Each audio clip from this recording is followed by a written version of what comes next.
If China does not agree to cut off oil shipments to North Korea, how can you possibly get enough pressure on them to come?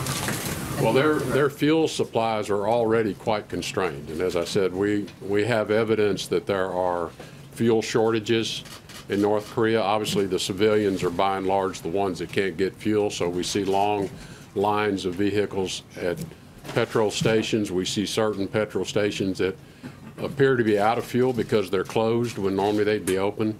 So there are indications that fuel supplies are already quite tight.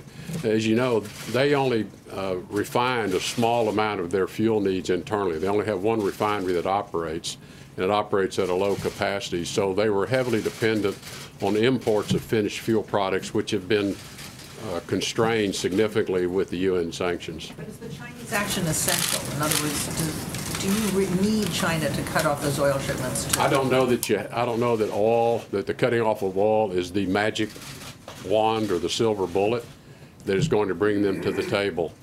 What I would say is that the North Koreans have demonstrated in the past they have an enormous capacity to withstand a lot. They'll make their people pay. But they have an enormous capacity to withstand a lot. So I don't want to suggest that we think that one action is all it would take to get them to the table. Margaret. Thank you. Margaret Talla with Bloomberg. Thanks for welcome in our briefing room anytime. I want to pick up on Olivia's question about the assassinations.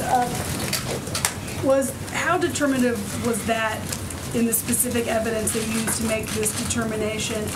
And I also want to ask you, I think you and Ambassador Haley both spent some time with the president, and that's unusual. I know she was in town today. Can you tell us a little bit about that meeting and any substance that came up with? Well, on the assassinations, the assassination in Malaysia was a significant event that caused us to really begin to look carefully at what else they might have been doing.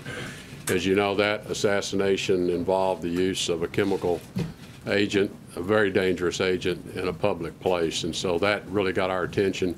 One of the things that we wanted to ensure is that we had a sufficient certainty around their role in that particular assassination, and so we've been working with Malaysian authorities as well and been in conversation with them. Wanted to let them have their own process obviously play out as well. With respect to Ambassador Haley and I, we were just both in the cabinet meeting today. Was the threats, I know without getting too much into it, that there had been a suggestion from the North Korean media about some violence directed toward the U.S. president. Was that a determinative factor at all in the decision to make a designation? No. Mr. Secretary, Peter Baker, New York Times. Thank you for coming. You talked about assassination on foreign soil using a chemical agent. Russia has been accused of assassination on foreign soil, including using polonium in London. Should they be considered for the same sort of designation? I think we have to consider every country that would take a substance like that and use it illegally. Is there a process like that going on right now with Russia? I don't want to comment on that. Trey? Thank you, Mr. Secretary. Trey Inks with One American News. Two quick questions for you. How do you balance the impact of sanctions? You talked about the people of North Korea paying the price. Is this something you're considering when you talk about more sanctions towards the regime of Kim Jong-un? Well, it's always a difficult choice you make when you impose sanctions in terms of who's really going to bear the burden here.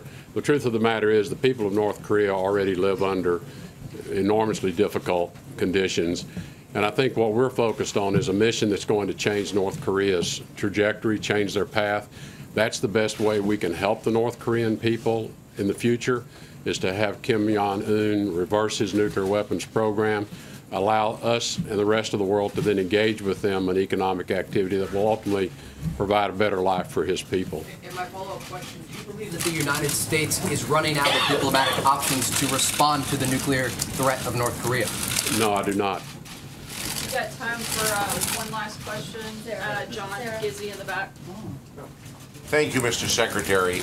You talked about the limited intelligence on North Korea and on the regime.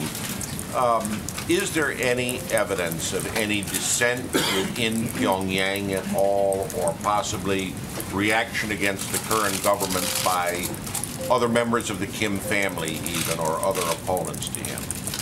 Well, I want to be a little careful about how I answer that. What I would comment on is you're well aware of a number of executions that have occurred.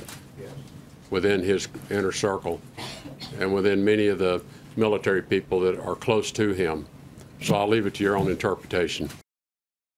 Hey there, thanks for checking out CNBC on YouTube. Be sure to subscribe to stay up to date on all of the day's biggest stories. You can also click on any of the videos around me to watch the latest from CNBC. Thanks for watching.